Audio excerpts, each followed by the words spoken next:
Hello writers, my name is Tennyson E. Stead. I am a working screenwriter and a working script doctor, and welcome to The Right Stuff. One of the things that you're going to hear a lot in show business is the notion that what we do only matters so much.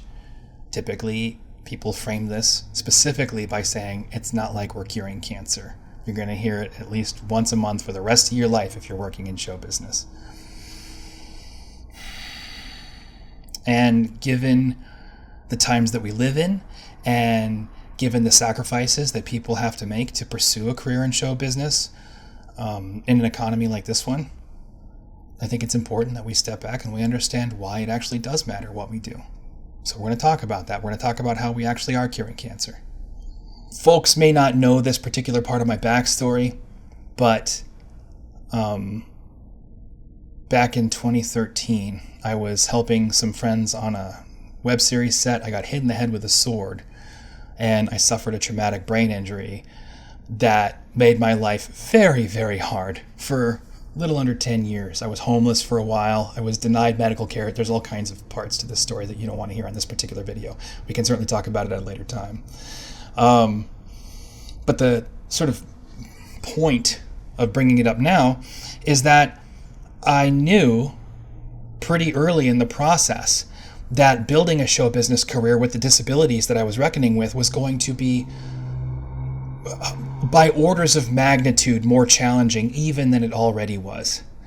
And I had to make some big decisions about what to do with the rest of my life and how to make use of the limited time that I imagined I would have at that particular moment.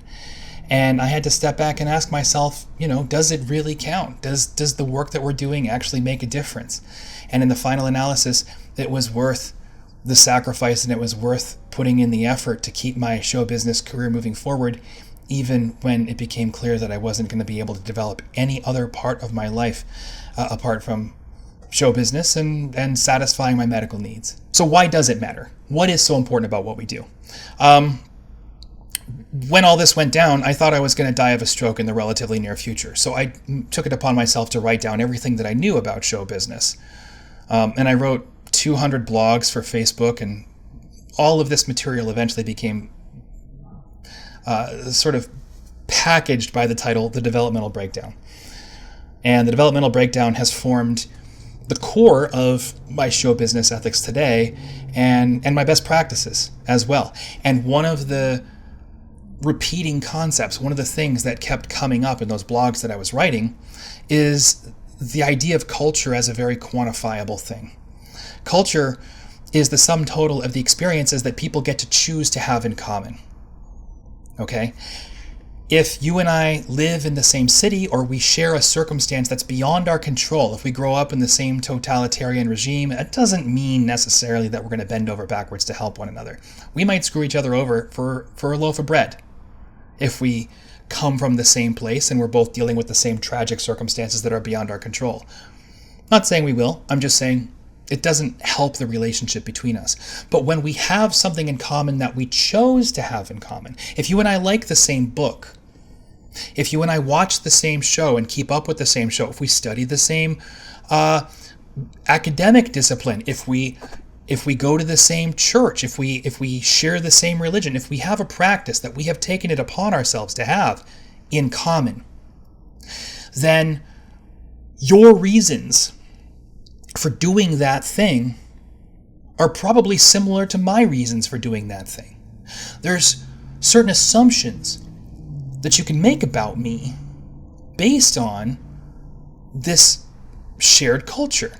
Okay, if I'm into a sport that you also enjoy, there's a pretty good chance we both have a similar appreciation for practice as a construct, the idea that practice makes perfect. We probably understand teamwork if it's a team sport. Those kinds of things are unspoken truths that both of us can kind of relate to each other on. And if you share a new piece of information with me that I might have, it's built on that shared understanding. There's a bridge of information between us, and we can push larger pieces of information across that bridge. If you and I both watch Star Trek, I can assume you have some sense of curiosity. I can assume that you at least understand what science is, and that it's not a belief system, that it's a system of study and observation. right? We can have that conversation, and I can make science jokes to you, or I can pitch an idea about a movie, or I can propose a grant that you understand. We can all of a sudden take that shared bridge of information for granted and push larger, more complex ideas across that bridge that build on top of what we already know about each other, or at least what we assume about each other. If you take that bridge away, if there's no shared culture between us, we don't really have a basis for complex human interaction. We don't have a basis for shared effort. We can't do things together because we can't assume that the other person knows or understands or cares about any of the things that we're trying to do. Our culture is the foundation of every single shared human undertaking. And the quality of our culture is directly tied into, in a fundamental way, the quality of our society. So many of the problems that our society has right now, I mean, look at where our current leadership came from and tell me that a weak culture isn't at the core of everything that the United States is struggling with today. If we build a stronger culture, people have a stronger basis for communication between one another, and they can do bigger, braver things together.